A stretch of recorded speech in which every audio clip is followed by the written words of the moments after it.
Hello বন্ধুরা, নমস্কার সবাইকে। তো আজকে রান্নার রেসিপিগুলি নিয়ে তোমাদের সামনে চলে এলাম। তো আমি দেখো মিষ্টি কুমড়োর পাতাগুলিকে একটু মিক্সচার করে নিয়েছি। তারপর কড়াইতে দিয়ে দিলাম তেল দিয়ে শুকনো লঙ্কা, পাঁচফোড়ন আর একটু আদা দিয়ে দিলাম।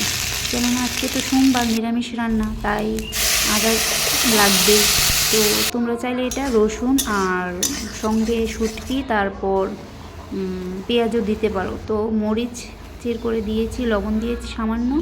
জলটা যতক্ষণ না শুকিয়ে যায় ততক্ষণ আমি এটাকে রান্না করবো। দেখো জলটা শুকিয়ে এসেছে। তারপর এর মধ্যে আমি দিয়ে দিয়েছিলাম একটু জিরার গুঁড়ো আর লবণ গুঁড়ো আর হলুদ গুঁড়ো। ফাইনালি আমার ভর্তাটা রেডি হয়ে গেছে। আর তারপর রান্না করব আমি নিরামিষ সবজি, যা আমরা নিরামিষ ঘ্যাট বলি। তো এটাও আমি সেম প্রসেসে ফোড়নটা দিয়েছি। তারপর সবজিগুলো দিয়ে এর মধ্যে একটু লবণ দিয়ে তারপর আমি ঢাকা দিয়ে দেব। তো দেখো ঢাকাটা একটু পরে উঠিয়ে তার মধ্যে দিয়ে দেবো আবার কাঁচামরিচ চির করা। তা আবার ঢাকা দিয়ে দিলাম। দেখো সিদ্ধ এসছে। এবার জিরে গুঁড়োটা দিয়ে দেবো, দিয়ে একটু হলুদ গুঁড়ো দেবো, দিয়ে ভালোভাবে নাড়াচাড়া করবো যতক্ষণ না সিদ্ধ হয়ে যায় ভালোভাবে। দেখো ফাইনালি আমার সবজিটা হয়ে গেছে। কালারটা দেখো কত সুন্দর হয়েছে। তোমরা কি এইভাবে রান্না করে খাও? কমেন্টে জানিও কিন্তু। আর তারপর রান্না করব আমি টমেটো দিয়ে চাটনি। আমার মেয়ে বলেছে আজকে চাটনি বানানোর জন্য। তো দেখো টমেটোগুলিকে আমি ভালোভাবে মিক্সচারে পেস্ট করে নিয়েছি।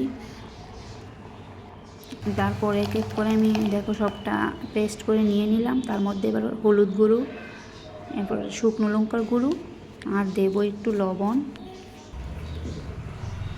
দিয়ে এর মধ্যে দিয়ে দেবো একটা তেঁতুল। এগুলিকে খুলে তারপর দিয়ে দিলাম কাজু বাদাম।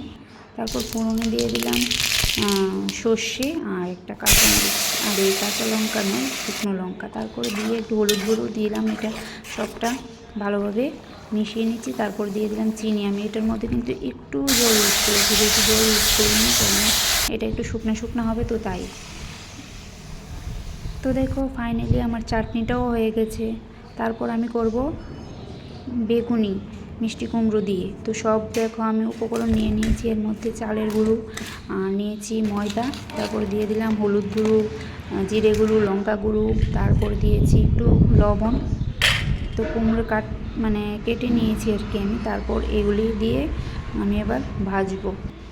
তো দেখো ভালোভাবে বেসনগুলি লাগিয়ে নিচ্ছি। তারপর কড়াইতে এক এক করে দিয়ে দেব। তো দেখো কত সুন্দরভাবে ফুলেছে বেগুনিগুলি। তো এক এক করে দেওয়া শেষ হয়ে গেছে। ফাইনালি দেখো আমার বেগুনি রেডি। তো কেমন হলো রান্নাগুলি কমেন্টে জানিও। তো আজকের মেনুতে দেখো থাকছে মিষ্টি কুমড়োর বেগুনি আর ভর্তা, চাটনি, আর রয়েছে স্যালাড, আর রয়েছে নিরামিষ ঘ্যাট। তো রান্নাটা কেমন হলো সবাই কমেন্টে জানিও। আমার ভিডিওগুলি দেখার জন্য সবাইকে অনেক অনেক ধন্যবাদ।